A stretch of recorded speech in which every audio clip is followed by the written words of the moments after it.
Pessoal, vamos lá agora falar sobre hemorragia digestiva baixa e discutir um pouquinho os conceitos do que é sangramento oculto e sangramento obscuro. Deixa eu te dizer, a gente vai ter aí, pessoal, 95% dos casos de hemorragia digestiva baixa de origem colônica. E vou te dizer, normalmente são sangramentos menos graves, tá? Tendem a ser sangramentos menos graves do que os sangramentos que acontecem ali antes da válvula iliocecal. E outro dado que eu preciso te dar é que cerca de 25% dos pacientes com hemorragia digestiva baixa, a gente não vai achar o foco de sangramento. Então, 95% dos casos, eles vão acontecer na região do cólon, tá? E 25% dos casos, a gente não vai achar o sítio do sangramento. Hemorragia digestiva baixa. No ano de 1998, a Embratel fez uma grande campanha em que ela criava o DDD, tá?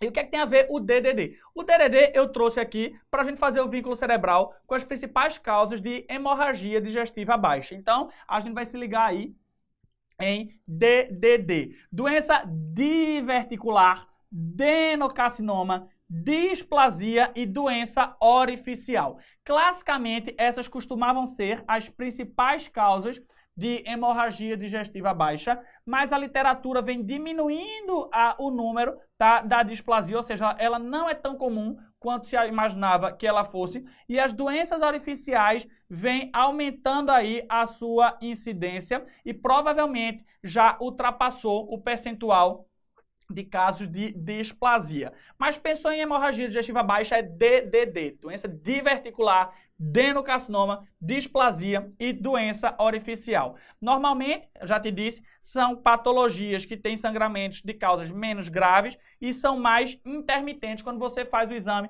muito provavelmente aquele sangramento ele já cessou. Vamos falar da displasia, da angiodisplasia. A angiodisplasia é uma malformação arteriovenosa, normalmente de origem degenerativa, que acontece em vasos da submucosa, mucosa e submucosa muscular e serosa. Mucosa, submucosa muscular e serosa.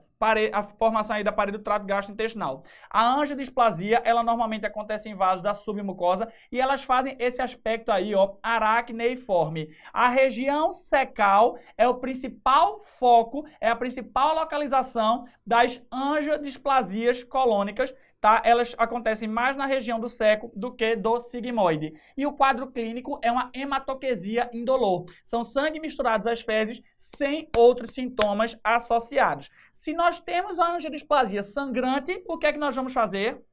Nós podemos fazer a fotocoagulação, a ligadura daqueles vasos, a esclerose, a embolização.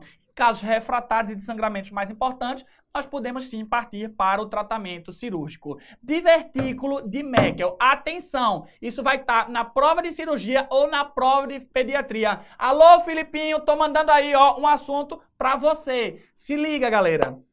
Divertículo de Meckel é a anomalia congênita mais frequente do trato gastrointestinal e ela decorre do não fechamento do ducto onfalomesentérico no processo de embriogênese.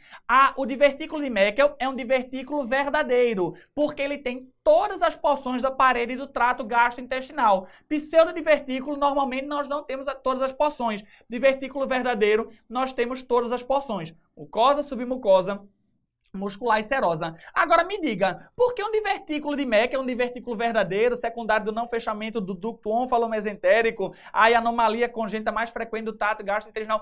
Por que esse divertículo sangra? Ele sangra, pessoal, porque em 50% dos pacientes nós temos a presença de um tecido gástrico ectópico na base desse divertículo. E esse tecido gástrico ectópico, ele vai produzir HCl.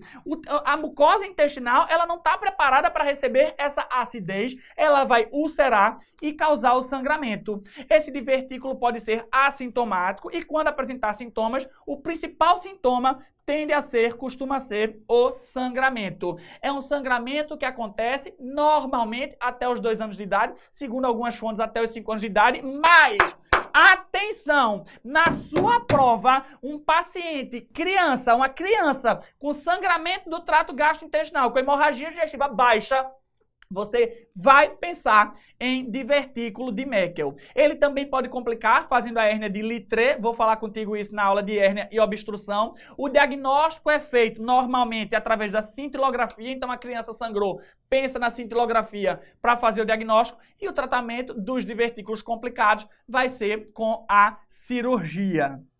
Sangramento obscuro. Discutimos ali no início, mas vamos falar aqui um pouquinho a mais. Sangramento obscuro é aquele sangramento que você vê a exteriorização, mas você não acha o sítio. Ou seja, o paciente está exteriorizando um sangramento, eu faço endoscopia, eu faço a colono e eu não acho de onde está vindo o meu sangramento. A principal causa, angiodisplasia. Normalmente, angiodisplasia de jejuno. São angiodisplasias que estão localizadas ali no nosso jejuno. A orientação, endoscopou, colonoscopou, nada, reendoscopa, recolonoscopa. Não achou nada, eu classifico como sangramento de origem obscura. E aí o que é que eu vou fazer? Ao infinito e além.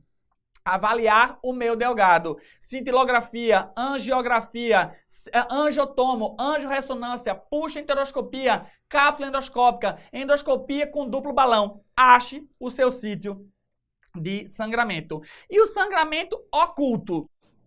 O sangramento oculto é diferente do obscuro, porque o sangramento oculto, você vai lembrar da pesquisa de sangue oculto nas fezes. É um paciente que tem uma pesquisa de sangue oculto positiva ou uma anemia ferropriva. Eu não estou vendo a exteriorização do sangramento, mas o exame me disse que aquele paciente está sangrando. Normalmente, eu vou começar com a endoscopia e a colono, e a minha principal preocupação é de excluir neoplasia. Pessoal, atenção! Na nossa prova, muitas vezes vai cair assim. Eu tenho uma pesquisa de sangue oculto positiva. Eu vou fazer agora uma colonoscopia para confirmar o sangramento? Não! O meu sangramento já está confirmado. Eu vou fazer a colonoscopia e a endoscopia para afastar neoplasia e procurar o meu sítio de sangramento. Não cai aí nessa pegadinha, nessa casca de banana. Então, sangramento oculto, pesquisa de sangue oculto positiva, anemia ferropriva, eu vou endoscopar e colonoscopar para excluir neoplasia, é a minha principal preocupação. Questão: paciente com mais de 50 anos tem o maior risco de hemorragia por angiodisplasia de cólon, que acontece com maior frequência no principal topografia da angiodisplasia, puxa da cabeça, lembra? Perfeito, é a região cecal. Só revisando a angiodisplasia, é uma malformação arteriovenosa dos vasos da submucosa, onde a principal localização é na região do seco, é na região do cólon direito. Gabarito da questão, alternativa C. A gente encerra aqui a nossa aula e vamos agora para as dicas de prova.